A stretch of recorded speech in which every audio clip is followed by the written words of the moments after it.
North Karachi sector 5M में गुज़िश्ता रोज police एहलकार वाहिद के कत्ल का मुकदमा दर्ज कर लिया गया। मजीद जानते हैं डॉन न्यूज़ के नुमाइंदे मोहम्मद बिलाल से। बिलाल, अपडेट कीजिएगा।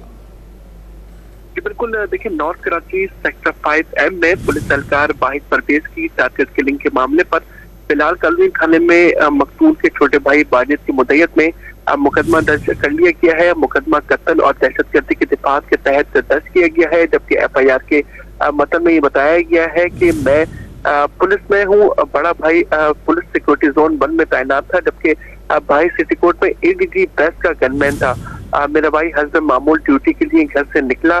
मैं घर की बालकनी में उसे जाते हुए देख रहा था कि अचानक मोटरसाइकिल पर 2 अफराद आए और भाई को टारगेट किया। अस्से से पीछे बैठे शख्स ने फायरिंग करके जख्मी किया।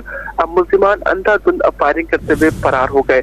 पुलिस जो एहलकार है उनकी जानिब से ये बताया गया कि जब मैं अपने भाई को देखने के लिए नीचे गया तो वो जख्मी थे, उन्हें तिब्बी इमदाद के लिए अस्पताल पहुंचाया गया, लेकिन डॉक्टर्स ने मौत की तस्दीक कर दी। पुलिस हुकाम की जानिब से ये कहा गया है कि मुलजिमान के खिलाफ कानूनी कार्रवाई शुरू कर दी है, जबकि फरार मुलजिमान की CCTV फुटेजेस भी हासिल की जा रही है। फुटेजेस के जरिए जो रोड मैप है वो भी FIR किया जा रहा है और मुलजिमान को जल्द गिरफ्तार कर लिया जाएगा। जी, बहुत शुक्रिया मोहम्मद बिलाल अपडेट करने के लिए।